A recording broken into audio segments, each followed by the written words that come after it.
All right, welcome to another shot of Mark's Whiskey. And again, we want to welcome the iTunes listeners. Last week we did a cooking special, Whiskey Burgers, and the iTunes listeners got only music, so they had to go to markswhiskey.com/YouTube to see the Whiskey Burger cooking special. So that's still up there if you go to markswhiskey.com.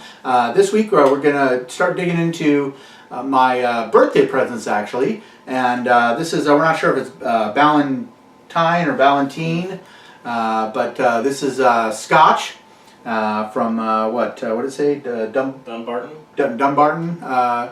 So anyways, this is Scotch. I've never tried it before, so that's why I asked for whiskey for my birthday, and I didn't give any details. I just said, give me whiskey, and I came up with a bunch of stuff that I'd never tried before, which makes it more interesting. So thank you to my sisters.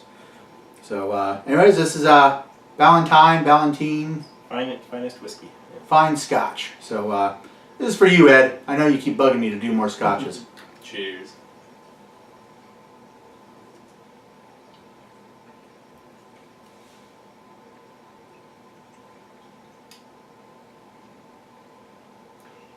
Definitely Scotch. It's definitely Scotch. I like it. It makes me wonder now.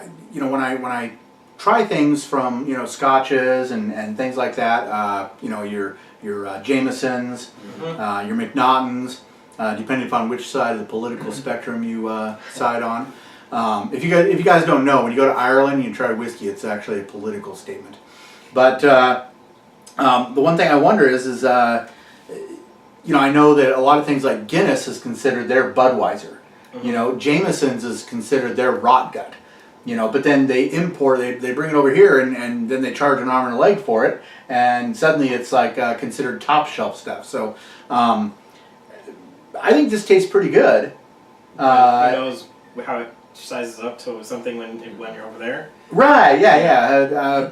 So if anybody is from Scotland wants to let us know how this sizes up. What do you think of yours? Honestly, I was not a big fan of it. Really? I'm just not a big Scotch guy. It was good for being Scotch, but that whole category kind of falls to the wayside for me personally. I was spoiled. The very first Scotch I had was out of a $300 bottle. I got to try it, so I was spoiled right off the bat with that. So everything else, no offense to the branding, but No, what was the $300 bottle? I cannot tell you. You can't remember? No, Okay. sir. It's been a year or so. So you think this definitely lies a little on the cheaper side, or not bottom shelf though? No. I mean, it is good. It's a mid shelf, I think. It's definitely better Scotch. It's just, I've never really been a fan of Scotch. Yeah. It's hard for me to kind of Did you try the Glenfarclas? Were you here for that one? No, I don't think he was. I don't think so. Yeah. So I think that's the other Scotch we tried. What do you think about that one, Mark? How do you compare? God, I gotta remember. At some point, we might have to do a tasting test. Different Scotches back to back. Right.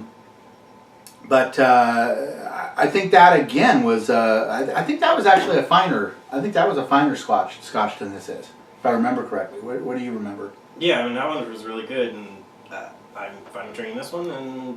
But again, I was kind of hoping that maybe some viewer notes. Is there a difference over there? Is this one top shelf? And I know Glenfarclas is a fairly expensive one, and who knows what this is over there? So maybe someone out there knows. Yeah. So, all right. So we want to hear the viewer comments. Definitely go to facebook.com/markswhiskey and post your comments. You can also post your comments on markswhiskey.com, and that will actually go to our Facebook. So, and we need more followers on YouTube. So go to markswhiskey.com/YouTube, and of course, you iTunes listeners, markswhiskey.com/iTunes. So. Anyways, that was Ballantine's or Ballantine's Scotch, and I say it's a good mid-shelf Scotch. I think Jeff, you say thumbs up. Yeah, I'd do that. It's a good mid-shelf $20 probably Scotch, and but Michael Arms he gives a thumbs down because he's a picky bastard when it comes to Scotch. So anyways, we will see you next week for another shot of Mark's Whiskey.